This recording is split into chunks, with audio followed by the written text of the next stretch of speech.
자는 어느 꽃다운 동산에 양의 무리와 늘 함께 가셔서 기쁨을 함께 하실까.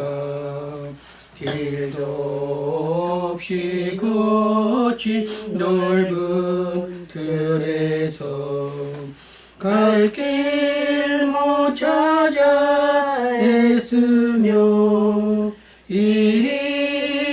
이리저리로 헤매는 내 모양 전수조로 하도다. 주의 자비롭고 화평하늘 부른 모든 천사도 반기며 주의 놀라운 진리의 말씀에 천지가 화답하도다. 나의 진정 사모하는 예수님 음성조차도 반갑고 나의 생명과 나의 참 소망은 오직 주 예수뿐일세. 아멘. 장군자분이 기도해 주십니다.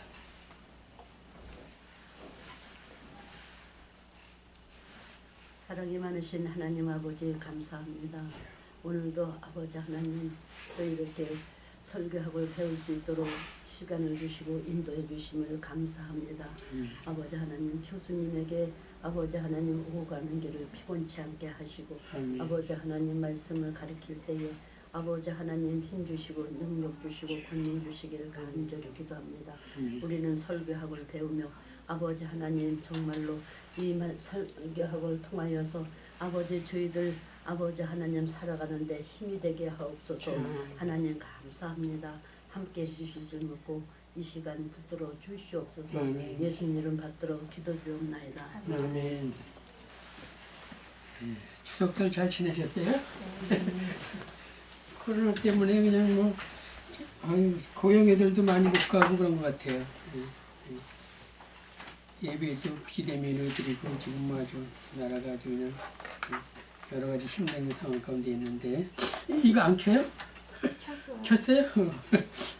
자, 오늘은 80페이지 볼 차례입니다. 80페이지.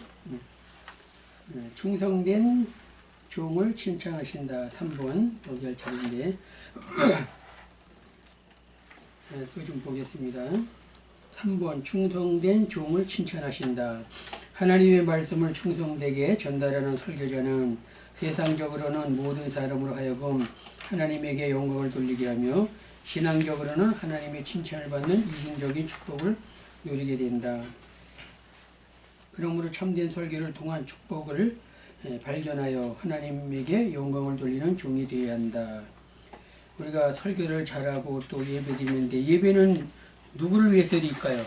하나님의 영광을 위해서 드리는 거잖아요. 그렇죠? 우리가 다 같이 예배는 드리지만 모여서 찬양하고 기도하고 감사도 하고 그러지만은 그 예배의 주목적으로 하나님께 영광을 드리기 위해서 예배 드리는 겁니다. 그래서 물론 사람 앞에도 설교를 잘하고 은혜스럽게 해야 되겠지만 하나님께서 보신다는 걸 알고 하나님 앞에 정말 사모하는 마음으로 준비 잘해서 이렇게 예배를 드리면 하나님도 기뻐하시고 우리에게도 또 하나님으로부터 칭찬을 받는 그런 주의 종이 될 수 있다는 것이죠.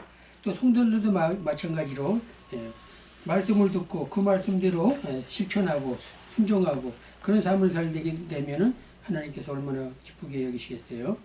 자, 그러면 1번 그 밑에 초대교회 성도들이 누렸던 세 가지 축복이 있는데 사도행전 2장 47절 말씀에 하나님을 찬미하며 또 온 백성에게 칭송을 받으니 주께서 구원만 사람을 날마다 더하게 하시니라 이렇게 말씀을 하고 있는데 사도행전 2장 47절은 오순절 성령의 강림 이후에 베드로가 행한 첫 번째 설교를 들은 초대교회의 교인들이 누린 축복을 세 가지로 이렇게 증거를 하고 있습니다. 첫째는 하나님께 영광을 돌리고, 두 번째는 이웃에게 친성을 받고, 세 번째로는 교회의 부흥을 시켰다는 것인데, 첫 번째 초대교회 성도들이 누렸던 그 세 가지 축복 중에서 첫째, 하나님께 영광을 돌렸다는 것이죠. 베드로의 설교를 통하여 하나님을 만나 뵙게 된 초대교회의 성도들에게 나타난 믿음의 역사는 하나님을 찬미함으로 나타났다. 이는 모든 영광을 하나님께 돌리는 올바른 신앙적 자세이다. 예배를 통해서 또 설교를 통해서 하나님께 영광을 돌렸다는 것이죠. 이와 같은 신앙적 자세는 저희로 너는 착한 행실을 보고 하늘에 계신 너의 아버지께 영광을 돌리게 하라. 마태복음 5장 16절의 말씀처럼 주님의 가르침에 충실한 것이다. 이와 반대의 사건은 헤롯이 영광을 하나님께 돌리지 아니하는 고로 주의 사자가 곧 친히 충이 먹어 죽으니라는 누가의 기록에서 발견할 수 있다. 이게 사도행전 12장 24절인데 23절 말씀이 맞아요. 24자 4자를 짓고 3자로 써야 돼요. 사도행전 12장 23절 말씀이에요. 거기 보면은 헤롯 왕이 하나님께 영광을 돌리는데 영광을 돌지 않기 때문에 충이 나와서 몸이 충이 먹어서 죽었다는 그런 내용이 나옵니다. 이렇게 하나님께 영광을 드리는 예배는 하나님이 기뻐하시지만 영광을 돌리지 않고 가로채는 행위는 하나님의 심판을 받는다는 것이죠. 2번, 이웃에게 칭송을 받았는데 설교를 듣고 변화받은 초대교회인들의 신앙적 자세는 온 백성의 친손을 받았다는 뜻으로 이렇게 나타나고 있습니다. 이 모든 영광을 하나님께 돌린 그들에게 주어지는 기쁨이요 축복인 것이다. 따라서 초대교회 성도들은 이웃에게 빛과 소금의 역할을 잘 감당한 모범적인 교인이었음을 입증하고 있다. 그래서 이웃에게 친송을 받는 그런 설교가 되었다는 것이죠. 그래서 우리들은 말씀을 듣고 또 예배를 통해서 하나님께 영광을 돌리지만 말씀을 통해서 또한 이웃에게 칭송을 받을 뿐더러 또한 우리들에게 모든 삶이 빛과 소금의 역할을 감당하는 그런 우리들이 되어야 한다는 것이죠.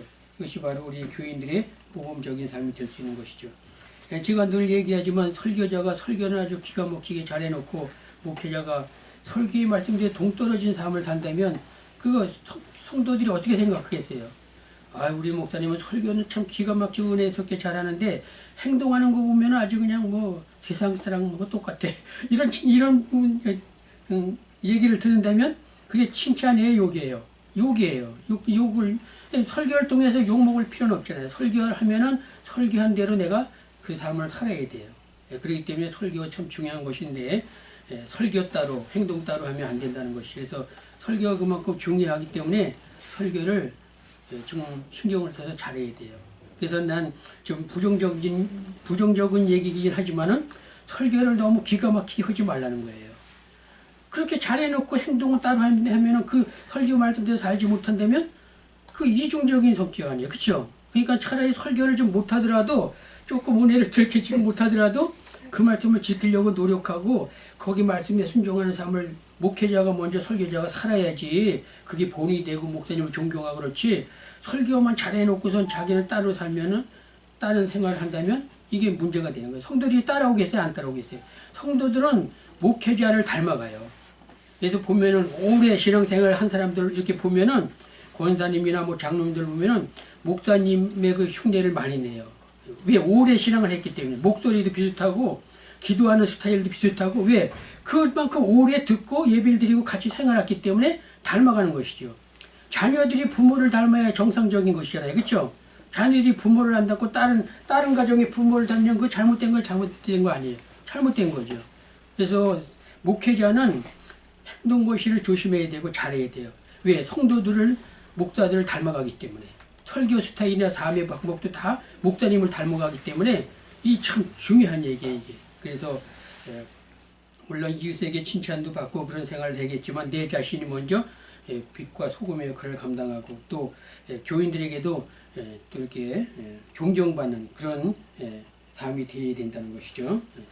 자, 세 번째로는 교회를 부흥시켰다는 것인데 초대교회 교인들의 또 다른 신앙적 자세는 주께서 구원받는 사람은 날마다 더하게 하시니라는 표현으로 나타났다.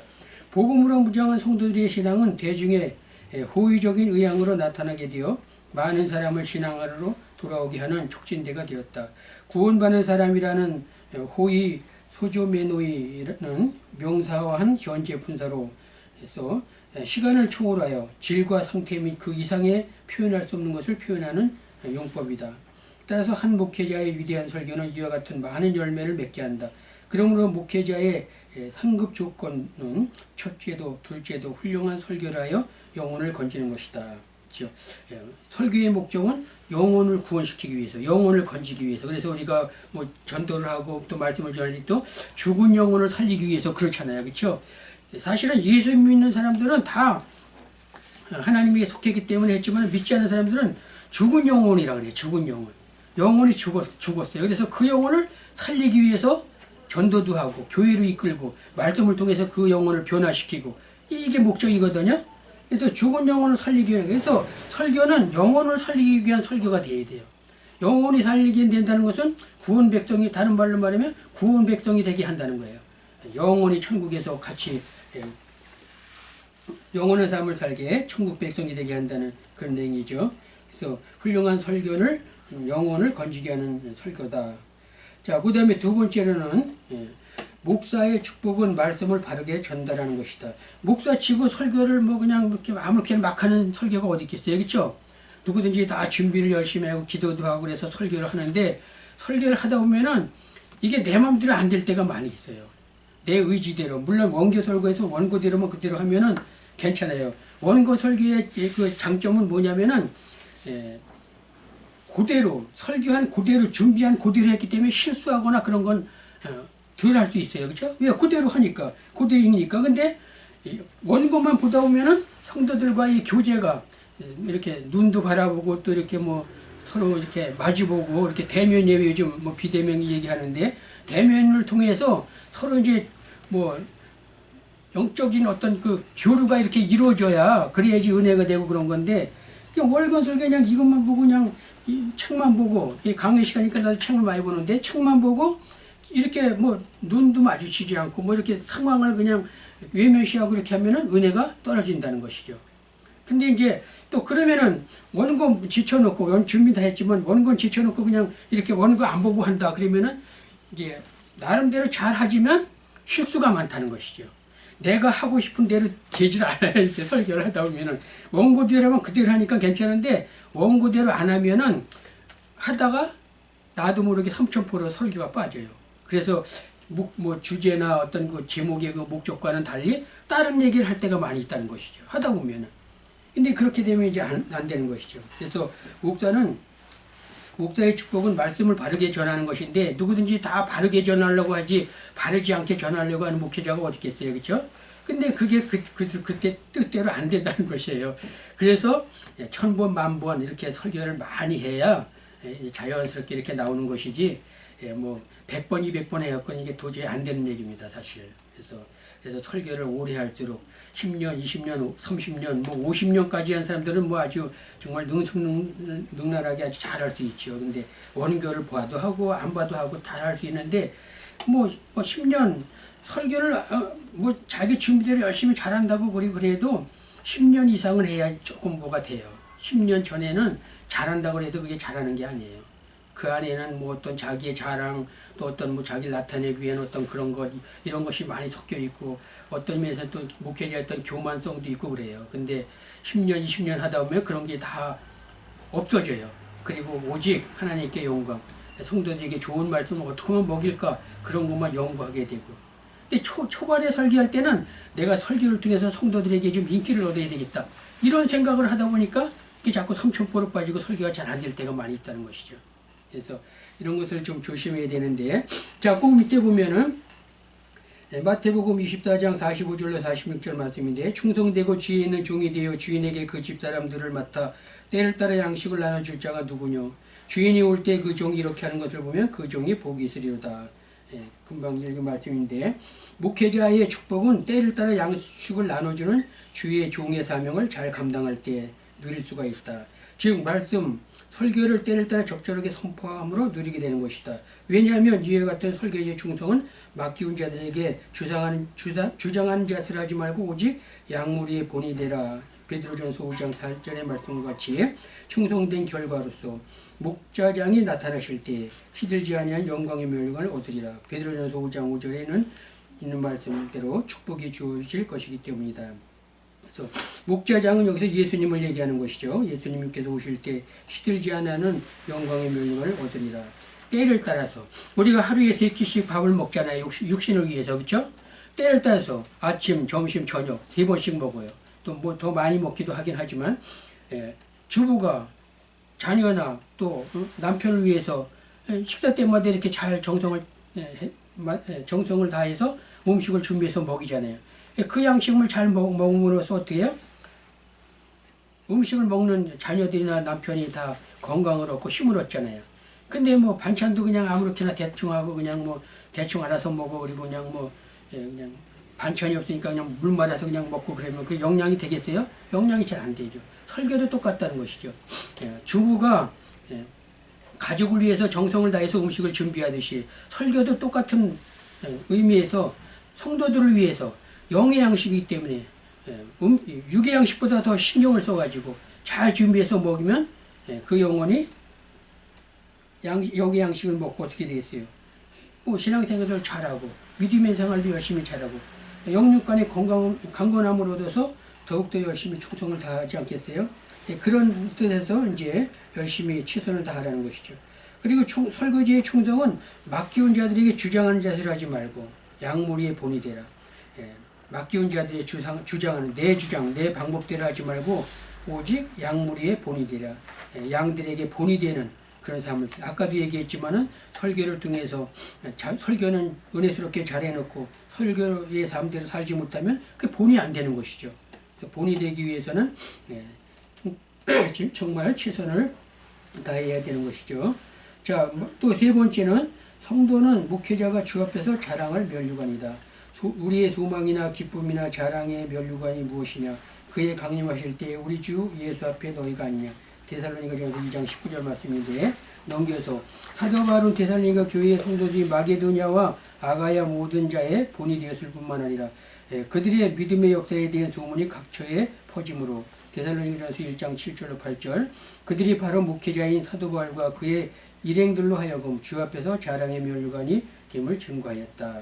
왜 그렇게 되었을까? 이는 사도 바울의 입장에서 보면 데살로니가 교회의 성도들에게 밤과 낮으로 일하면서 그들에게 하나님의 복음을 전파한 결과 데살로니가전서 2장 9절에 이며 데살로니가 교회의 성도들의 입장에서 보면 사도들이 전하는 하나님의 말씀을 사람의 말로 받지 않고 하나님의 말씀으로 받았기 때문이라는 것이죠.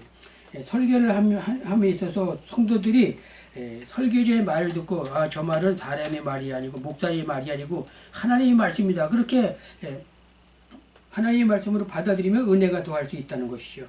그리고 밤낮 일하면서 그들에게 하나님의 복음을 전파한 결과 좋은 결과가 이렇게 맺어지게 된다는 것이죠. 그래서 각 소문대로 여기저기에 각처에 퍼져서 많은 사람들이 사도 바울과 그 일행들에게 자랑의 면류관이 되었다는 것이죠.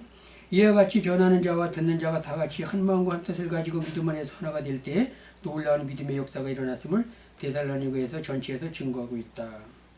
따라서 데살로니가 교회에 나타난 믿음의 역사를 살펴보면 다음과 같이 요약할 수가 있는데 이는 설교자와 성도들과 하나님의 은혜가 함께 조화된 아름다운 결실임을 입증하고 있다. 거기 두 표가 있는데 설교의 자세, 성도들의 자세, 하나님의 역사, 설교자의 자랑, 또 성도들의 축복인데 설교자의 자세, 유모가 자기의 자녀를 기름같이. 여기 유모라는 것은 엄마가 젖을 먹여서 키우는 자녀를 얘기하는 거예요. 그래서 전유자에다가 어미모자 유모.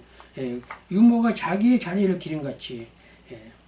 데살로니가전서 2장 7절에. 그러니까 자기 부모는 어때요? 엄마는 특별히 아빠도 그렇지만 엄마는 자녀를 더욱더 아빠보다 더 사랑하잖아요. 그렇죠? 그래서 자녀를 기름같이 하였고 목숨을 줄 정도로의 사랑으로 설교하였고 밤낮 벗을 삼아 복음을 전하였다. 이런 자세로 설교를 했다는 것이죠. 성도들의 자세는 설교자의 말씀을 하나님의 말씀으로 받았다는 것이죠. 사람의 말이 아니라 하나님의 말씀으로 또 믿음의 본을 보였고 형제의 사랑의 줄로 굳게 매어졌다. 성도들의 자세. 하나님의 역사. 그런 가운데 하나님의 역사가 나타나는데 그것은 설교제의 충성과 성도들의 열심 속에 성령이 역사했다는 것이죠. 데살로니가전서 2장 13절 말씀인데 설교자의 자랑은 믿음에 대해서 쓸 것이 없고 또 형제의 사랑에 대하여 쓸 것이 없었으며 재림의 시기에 대해 쓸 것이 없었다. 설교를 너무 잘했고 은혜스럽게 했기 때문에 이런 것에 대해서 쓸 필요가 없었다는 것이죠. 성도들의 축복은 하나님과 나 사이에는 믿음의 역사가 또 나와 이웃 사이에는 사랑의 역사가 우리 모두는 소망의 인내로 굳게 맺어졌다.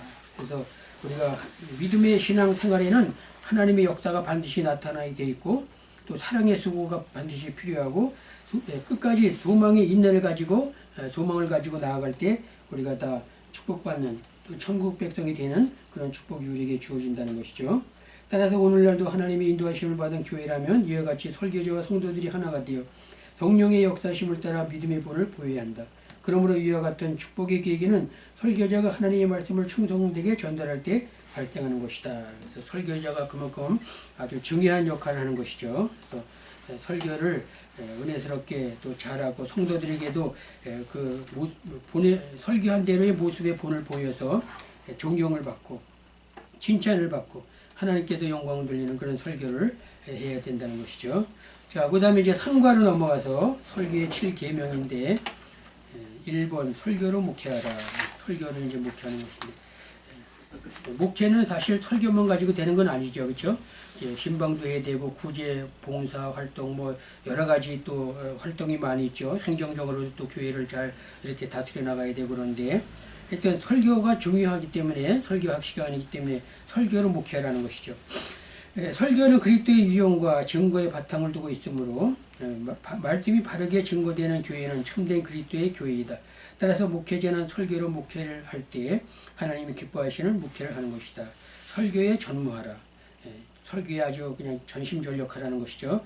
우리는 기도하는 것과 말씀을 전하는 것을 전무하리라. 사도행전 6장 4절의 말씀인데 이 말씀을 왜 했냐면은 초대교회에는 사람들이 많이 몰려오니까 이 사도들이 설교도 해야 되고 이 사람들을 구제하고 또 이렇게 봉사활동하고 그런데 또 이렇게 다 힘써야 되는데 너무 바쁜 거예요. 그러니까는 이거 안 되겠다 그래가지고 사도행전 6장에 보면은 7집사 수데반 집사를 비롯한 7집사를 다 세우죠. 그래가지고 그들에게 구제하고 봉사하는 일은 집사들이 하고 우리 사도들은 말씀을 전하고 기도하는 데 전무하겠다. 그렇게 나눠서 분담해서 하는 거예요.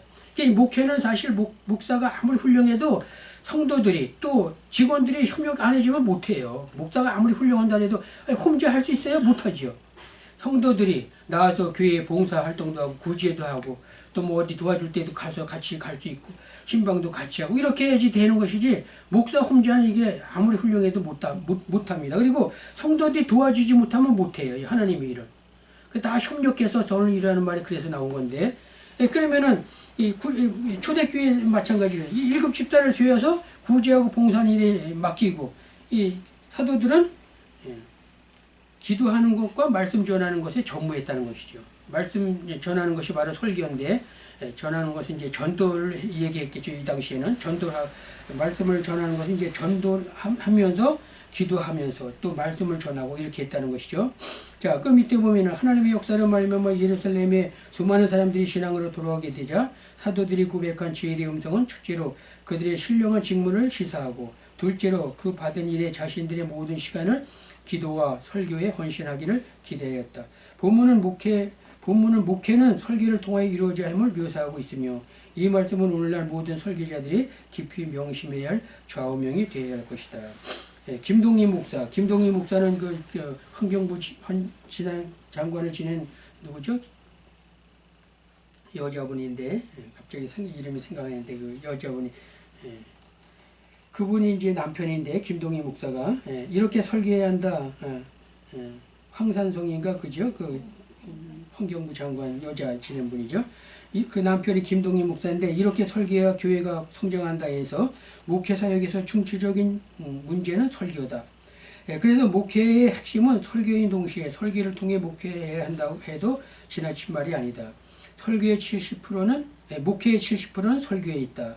왜냐하면 설교를 통해서 치유가 이루어지고 설교를 통해서 교육이 되고 설교를 통해서 개인과 사회와 민족과 세계가 나아갈 방향을 제시해 주기 때문이라고 하였다. 그래서 설교를 통해서 교육 가르치기도 하고 또 설교를 통해서 개인과 사회 또 민족과 세계가 나아갈 방향을 제시해주고 또 설교할 때 병자가 일어나고 설교할 때 가정의 문제가 해결되고 사업과 모든 문제가 해결되고 설교할 때 이런 일들이 나타나요.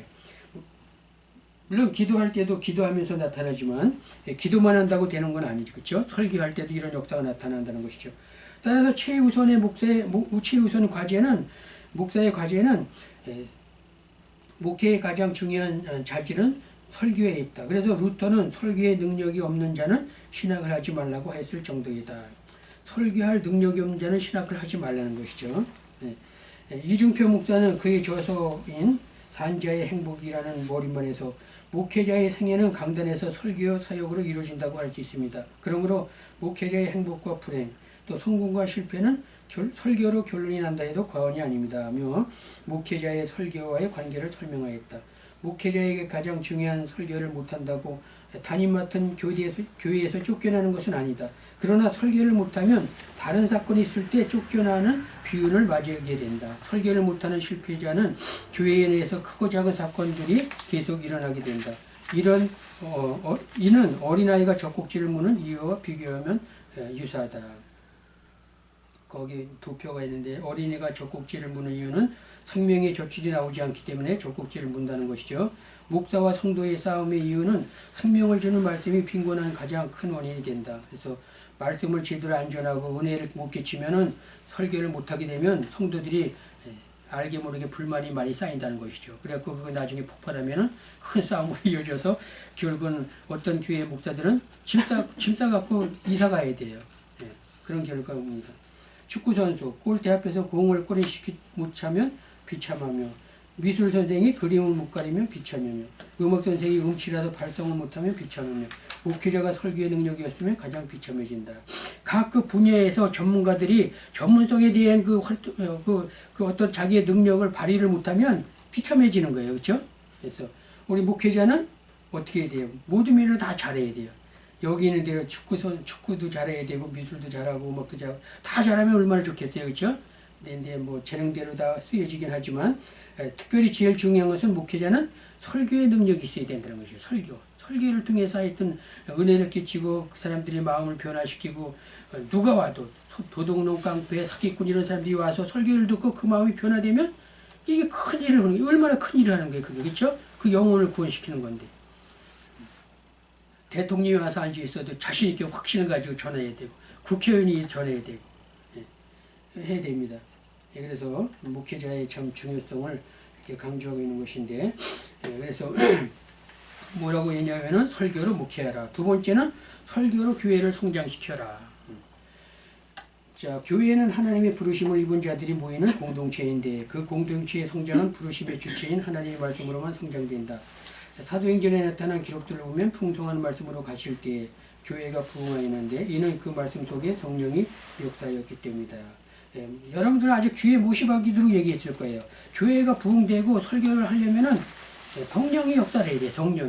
성령이 도와줘야지. 성령이 도와주지 않으면 그 교회는 죽는 교회예요. 설교도 성령이 도와줘야 은혜가 나오지 설교 시간에도 성령이 안 도와주고 사람이 그냥 자기 생각대로 이렇게 전하면은 성령의 도움이 없이는 은혜가 안 돼요. 절대로. 성도들이나 또 복음을 전하는 설교자나 성령이 역사해야 되는데 그 은혜 받게 하는 건 누가? 성령이 역사한대. 설교를 내가 하지만 은혜 받게 하는 건 성령이 성도들의 마음을 움직여 준다는 것이죠. 그래서 성령의 역사가 참 중요한데 그래서 어떤 때는 설교를 아무리 했는데 내가 준비 잘해서 하는 것 같아도 은혜가 안 될 때도 있어요. 또 어떤 때는 그냥 뭐 별말 아닌데 준비도 덜하고 별말 아닌데도 성도들이 은혜 받는 모습을 이렇게 볼 때가 있어요. 성령이 역사해서 그래요. 성령이 역사하면 그래요. 성령이 역사 안 하면은 설교하기가 힘들어지는 것이죠. 자, 1번 하나님의 말씀이 흥황하기 때문에 성장하였다. 하나님의 말씀이 흥황하여 더하더라. 사도행전 12장 24절 말씀인데 하나님의 말씀은 밖에 속에서 이와 같이 점점 더 흥황하여 가는 것을 본문을 묘사하고 있다. 이 말씀은 씨 뿌리는 비유 누가복음 8장 5절로 씨 뿌리는 비유가 이제 마태복음 13장에도 나오죠. 누가복음 8장에도 나오지만 그 씨가 열매를 맺어서 풍성하게 되는 것 같으며 열 문화의 비유 누가복음 19장 11절로 27절에서 장사함으로 말미암아 돈이 점점 많아지듯이 사도들의 설교를 들은 청중들의 마음속에 하나님의 말씀이 점점 더 증거해가는 것을 묘사하고 있다. 로마서 10장 17절인가? 로마서 1장 17절인가? 믿음은 들음에서 나고 들음은 예수 그리스도의 말씀으로 말미암다 그랬죠. 그렇죠? 그래서 자꾸 말씀을 들어야 돼. 믿음이 더해지려면 말씀을 들어야 돼. 말씀을 듣는 건 어때요? 설교를 통해서, 예배를 통해서 자꾸 들어야 되는 것이죠. 그래서 말씀이 자꾸 우리의 마음속에 축적되고 뭐 얼마나 예배를 많이 드려요. 그렇죠? 주일 예배를 외에도 그 교회가 많이 모여서 예배 드리는데 예배 드릴 때마다 예배 드리는 그 시간, 한 시간 안에 한 가지만 은혜를 끼친다 해도 예배를 얼마나 드려요? 1년에 600번 드려요. 600번. 10년이면 6,000번이에요. 20년이면 12,000번이에요. 12,000번을 한 가지씩 은혜 받았으면 그 12,000개가 나한테 있어야 되는 것이죠. 근데 어때요? 다 잊어먹잖아요, 사실은. 근데 그만큼 자꾸 축적이 되면 신앙생활이 누가 시키지 않아도 바른 삶을 살 수 있고 또 하나님의 말씀에 또 이렇게 순종하는 그런 삶을 살아서 누가 얘기 안 해도 전도하고 싶고 말씀을 전하고 싶고 또 이렇게 교회 열심히 다니고 싶고 하나님 앞에 감사하고 싶고 그런 마음이 생기는 것이죠. 그래서 자꾸 하늘나라가 말씀을 통해 흥황해지는 것이죠. 두 번째, 하나님의 말씀이 힘이 있어 흥황함으로 성장하였다. 이와 같이 주의 말씀이 힘이 있어 흥황하여 세력을 얻으니라. 금방 읽었죠. 거대한 부와 미신의 도시 에베소에서 사도 바울이 전한 말씀으로 말미암아 주의 말씀이 힘이 있어 흥황하여 세력을 얻으니라. 는 말씀은 그리스도를 위한 승리의 날을 자축하는 것이다. 이와 같이 에베소에는 수세기 동안 기독교의 세력의 중심 중의 하나가 되어 디모데를 비롯하여 사도 요한과 폴리가 그리고 이레니우스가 이곳으로 오게 되었다. 이와 같이 흥황하고 세력을 펼친 것은 하나님의 말씀에 의해서인데 이로 인하여 문자적인 의미로는 더욱 많은 성도들이 늘어났다는 의미이며 영적으로는 그들의 마음과 생명을 더욱 충만하게 했다는 이중적인 의미가 있다. 말씀을 듣고 이렇게 흥황했다는 것이죠. 자, 세 번째, 하나님의 말씀을 금하는 사람이 없다. 담대히 하나님의 말씀을 전파하며 주 예수 그리스도에 관한 것을 가르치되 금하는 사람이 없었더라. 감히 금할 수가 없는 것이죠. 왜 말씀을 전합니까? 이거 듣기 싫으니까 다른 데 가시오. 이렇게 말하는 사람이 전혀 있을 수가 없고, 왜? 성령의 역사가 있었기 때문에, 또 강하고 담대하게 전했기 때문에 감히 거기에 대꾸하는 사람이 없었다는 것이죠. 누가는 사도행전의 끝을 사도들의 증언이 어떻게 로마에서 제시되고 있는가를 본문에서 기록하는 것으로 맺고 있다. 누가는 본문에서 음률적인 분사 수식으로서 끝을 맺고 있는 것이 특징이다. 1번 하나님 나라를 전파하며 현재 능동태 분사 주 예수 그리스도께 관한 것을 가르치며 현재 능동태 분사 금하는 사람이 없었더라. 사도행전 28장 31절의 말씀인데 로마의 옥중에서 설교한 사도 바울의 모습을 기록한 누가의 증언은 그의 설교가 얼마나 힘이 있었던지 하나님 나라를 전파하며 주 예수 그리스도께 관한 것을 가르치되 금하는 사람이 없었다라고 맺고 있다. 더구나 사도 바울의 설교는 담대히 전함으로 말미암아 금하는 사람이 없었다라는 말씀에서 그의 설교가 얼마나 빛나는 것인가를 진리를 입증하고 있다.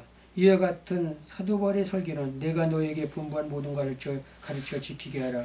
마태복음 28장 20절의 유언과 같이 남겨주신 주님의 대명령에 순종하는 것이었다.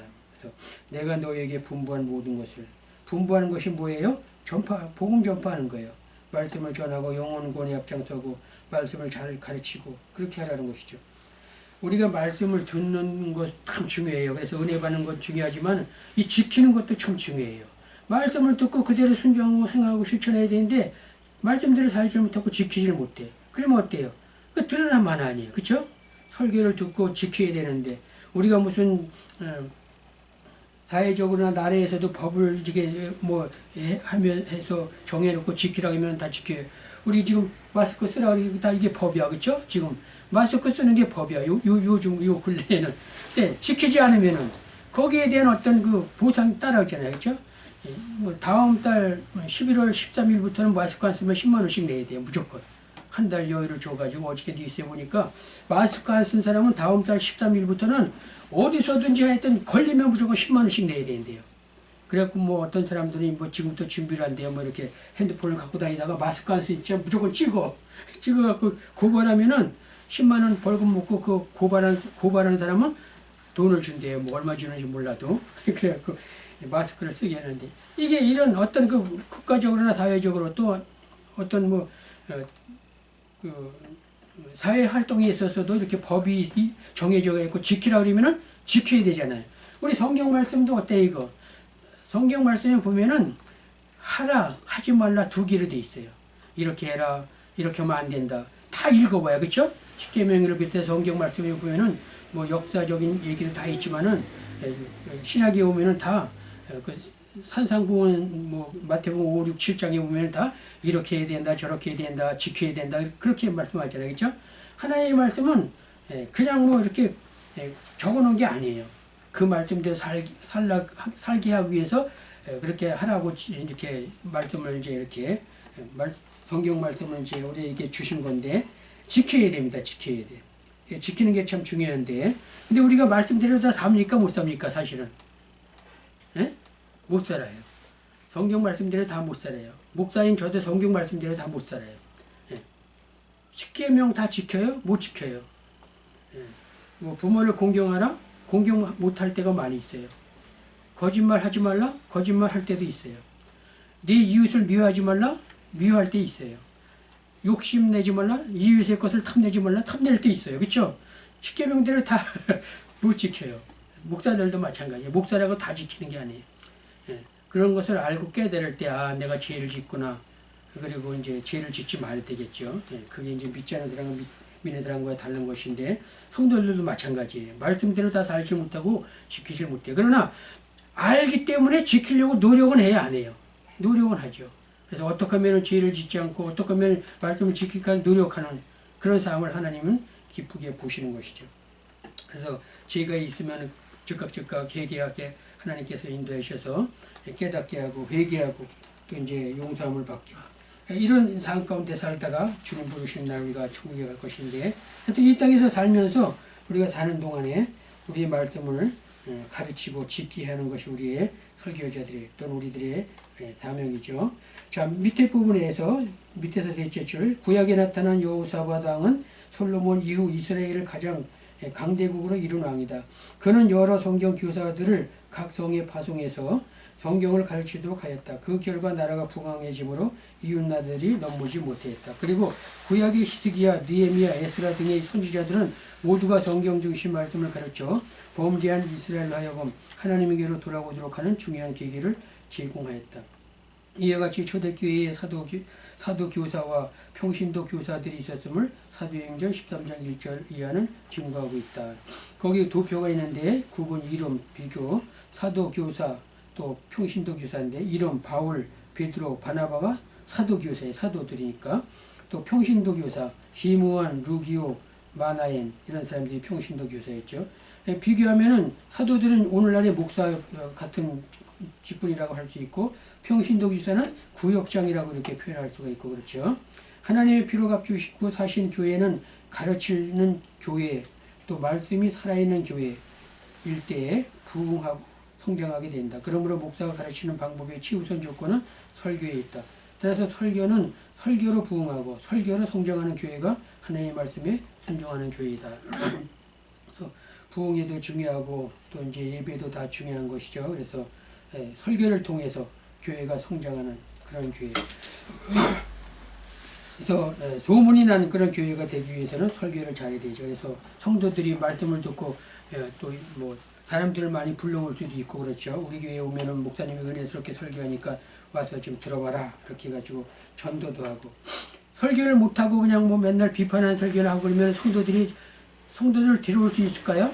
데려오면은 아유 우리 목사님 그냥 뭐 맨날 욕이나 하고 그냥 비판하고 그런 설교하는데 와면은 괜히 전도한 나나 그냥 괜히 그냥 천국당하는 거 안 데려옵니다 절대. 그러나 은혜스러운 설교라고 은혜받게 하는 설교를 하면은 당연히 데려오죠. 우리 교회 와서 말씀 들어보고 신앙생활 하자고 그렇게 전도하는 것이죠. 설교가 그만큼 참 중요한 것인데 설교를 일단 성령의 인도하심 속에서 잘해서 교회가 설교를 통해서 부흥하는 역사가 나타나야 된다는 것이죠. 자, 또 세 번째, 설교로 신앙생활의 지침서로 삼으라. 설교는 종합신앙으로 불릴 만큼 목사의 설교 속에는 복음이 선포되지만 그 가운데 성도들이 지켜야 할 모든 신앙생활의 지침서와 같은 내용들이 시달되어 있다. 그 밑에 설교를 통해서 무엇을 성도들에게 줄 것인가? 성도들을 책망하며, 성도들을 권면하며, 성도들을 깨우며, 성도들에게 할 일을 가르치며, 성도들을 신앙 안에서 바르게 걷게 한다. 예, 성도들을 설교자가 책망해야 안 해요. 요즘은 책망 잘 안 해요. 예, 왜? 책망 좋아하는 사람이 있어요? 싫어하지, 아무래도. 성도들에게 당신 그렇게 하면 안 돼. 그냥 책망하고 그러면은 창피하잖아요. 그쵸? 예, 그래갖고 좀 말씀을 통해서 예를 들어 책망하는 건 좀 괜찮은데 말씀을 떠난 그런 책망은 성도들이 상처를 받고 마음의 상처를 받아 그 다음부터 교회를 잘 안 나오려고 그래요. 우리 목사님 교회 가면 또 욕이나 얻어먹을 텐데 예, 교회 나가기가 좀 그렇다 그래갖고서 책망을 안 해. 근데 책망할 때는 해야 돼요. 예, 헌금 강조? 우리 목사님은 맨날 돈을 밝혀갖고 맨날 헌금만 강조한다고 너무 그렇게 해도 안 되죠. 그렇죠? 헌금을 할 때는 절기 그럴 때가 많이 있잖아요. 그렇죠? 부활절이나 뭐 성탄절 또 그런 거 아닌 다음에도 뭐 헌신 예배 그런 거 있잖아요. 그럴 때 자연스럽게 그렇게 해야지 맨날 그냥 설교 시간에 우리 교회가 연약하고 돈도 없고 뭐 교회 월세도 못 내고 빚이 많고 그러니까 여러분들이 헌금을 해야지 헌금 안 하면 이 교회를 어떻게 운영합니까? 이런 식으로 맨날 이런 설교를 하면은 성도들이 좋아하겠어요? 안 좋아하겠어요? 안 좋아하죠, 당연히. 우리 목사님은 돈만 밝힌다고 그러고. 목회자가 사실 돈을 너무 밝혀도 안 돼요. 자기가 열심히 설교 잘하고 은혜스럽게 하면 성도들은 돈 내지 말라 해도 열심히 내요. 그리고 하나님은 그런 방법이 일 안 해요. 돈이 없고 교회에 빚이 많으면 한 사람을 통해서라도 얼마든지 할 수 있어요. 그렇죠? 한 사람이 1억, 뭐 10억 막 낼 수 있어요? 없어요? 낼 수 있어요. 그런 사람 보내줘요, 하나님이. 예, 문제는 뭐냐? 설교를 잘해야 돼요. 하나님 말씀에 맞게 성도들에게 은혜의 말씀을 영양식을 잘 먹이면 그리고 그런 것은 설교 시간에 할 것이나 목회자 자신이 기도해요. 왜? 교회 문제니까. 예? 하나님 우리 교회 빚이 많고 그런데 이거 어떡합니까? 성도들도 가난하고 돈 낼 사람도 없고 그런데 하나님이 해결해 주세요. 기도하면 되는데 그거를 광고를 해갖고 뭐 성도들에게 부담을 주고 그러면은 성도들이 힘들어서 교회 생활 못해요. 예. 물론 하는 사람도 있어요. 그러면 내가 내겠습니다. 뭐 그렇게 해서 돈 내는 사람도 있고 그렇지만은 예. 한 사람이 또 다 감당할 수는 없잖아요. 예. 그렇기 때문에 예. 책망할 땐 책망하고 또 강조할 땐 강조하고 권면할 땐 또 권면하고 또 성도들을 깨우고 성도들이 다 알 것 같지만 모르는 부분이 너무 많아요. 성도들이 뭐 목사만큼 다 아냐 그렇지 않아요. 모르는 분이 많아. 그래서 자꾸 가르치고 깨우쳐야 된다는 것이죠. 또 성도들에게 일을 가르쳐야 돼요. 뭐 어느 나와서 좀 이렇게 봉사활동해라. 성도들은 자신들이 알아서 하질 못해요. 그 직분자들을 가진 사람, 교회 신앙생활 오래 한 사람들은 자기들이 알아서 해요. 우리 성전이 좀 청소를 해야 될 부분이 있구나. 또 무엇이 이제 고장났구나. 다 알아서 하는데, 그냥 일반 평신도들은 신경도 안 쓸 뿐더러 그런 걸 잘 몰라. 그렇기 때문에 가르쳐 줘야만 해요. 시키는 것만 해요, 또. 신앙이 오래 생활하고 이제 직분자를 가진 사람들은 자기네들이 다 알아서 하지만 그렇지 않은 사람들은 알려줘야 한다는 것이죠. 그래서 자꾸 일을 가르쳐 줘야 돼요. 교회에 나와서는 처음에 기도부터 해야 되고 기도한 다음에 또 뭐 할 일 하고 주일날 예배에 나와서는 또 내가 할 일이 있으면 또 열심히 그 일에 대해서 봉사하고 또 뭐 식사 같은 것도 교회에서 준비하면 그런 일에도 좀 협력해서 같이 봉사하고 그렇게 해야 된다. 그런 걸 자꾸 가르쳐 줘야 돼요. 가르쳐야 돼요. 또 말씀도 가르쳐야 되죠. 말씀도 모르는 게 너무 많기 때문에 자꾸 가르쳐줘야 돼요. 성도들을 신앙에서 바르게 걷어야 돼요. 자기 부모가 자기 자녀가 격길로 가는데 그냥 그래 너 잘 가라 그러고 내밀어둘 사람이 있어요? 바른 길을 돌이켜야 될 거 아니에요. 잘못된 부분이 있으면. 목회도 마찬가지예요. 성도들이 잘못된 길을 걷고 있으면은 그 부분에 대해서 지적을 하고 잘 가르쳐야 된다는 것이죠. 그래서 바르게 걷게 해야 되는 것이죠. 하나님의 교회에서 설교를 통하여 이 모든 것을 잘 가르치면 당회나 공동회의, 재직회 등은 하나님의 절차에 하나의 절차에 불과할 뿐이다. 이와 같이 귀한 설교를 위하여 목회자는 최우선의 헌신을 드려야 한다. 네, 목회자가 헌신이라는 건 뭐예요? 자기의 몸을 드리는 거잖아요, 그렇죠? 물질도 드리고 몸 드리고 마음도 드리고 시간, 우리의 모든 것을 다 하나님께 드리는 것이 우리 목회자가 해야 될 일이에요. 제일 중요한 것은 설교를 통해서 은혜를 끼치고 설교의 삶을 내가 살아야 되고, 이게 얼마나 힘들어요. 목회자가 사실은 어떤 의미에서는 이 세상에서 제일 힘든 직업이라고 할 수 있으면 직업 중에 한 직업이고, 또 목회자가 제일 힘들어요. 왜냐하면 그냥 뭐 늘 조심해야 되잖아. 본을 보이는 삶을 살아야 되잖아. 사람이 있기 때문에 실수를 해야 해요. 목회자도 실수 많이 해요. 문제도 많이 일으켜요. 그렇죠? 문제 많이 일으켜요. 목사들도 문제 많이 일으켜요. 어떤 의미에서 또 죄 짓는 목사들도 많이 있어요. 사람이니까 그렇게 핑계대는데, 그렇지 않아요. 그만큼 자기가 하나님 앞에 바로 서지 못하고 부족하기 때문에 그런 건데, 그러기 위해서는 어떻게? 내 자신을, 바울이 말한 대로 날마다 나는 죽노라 하는 말씀 같이 내 자신을 늘 쳐서 복종하고 죽는 연습을 많이 해야 돼요. 뭐 이렇게 목숨을 끊어서 자살하는 얘기 아니라, 나의 어떤 속에 있는 강팍하고 완악한 그런 자아나 고집, 이런 것을 자꾸 죽이는 생활을 해야 되죠. 그래야지 이게 설교가 나오지. 강팍한 마음인데 그 강팍한 마음에서 무슨 설교 나오겠어요? 설교자의 마음이 어때에 따라서 설교가 은혜롭고 은혜스럽지 않을 수가 있다는 것이죠. 그래서 목회자가 그만큼 중요한 것인데, 바른 마음, 고운 마음, 하나님 예수님의 마음은 어땠다 그랬죠? 그 산상보원에서 마태복음 몇 장이야? 5장 11절인가 거기 보면은 나는 마음이 온유하고 겸손하니. 예수님의 마음은 마음이 온유하고 겸손하다 그랬어요. 그렇죠?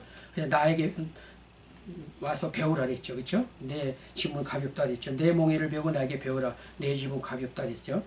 그런 예수님의 마음을 품어야 돼요. 온유하고 겸손한 마음을 가지고 설교를 통해서 이렇게 많은 사람들을 마음의 변화를, 감동을 주고 변화시켜서 설교를 통해서 부흥하고 교회가 성장하는 그런 설교가 되기를 바랍니다. 자, 오늘 여기까지 하겠어요. 88까지 하고 마칠게요. 다음 주에는 89페이지 이렇게 좀 적어 놓으시고, 자, 마치겠습니다. 수고들 하셨어요. 네. 네.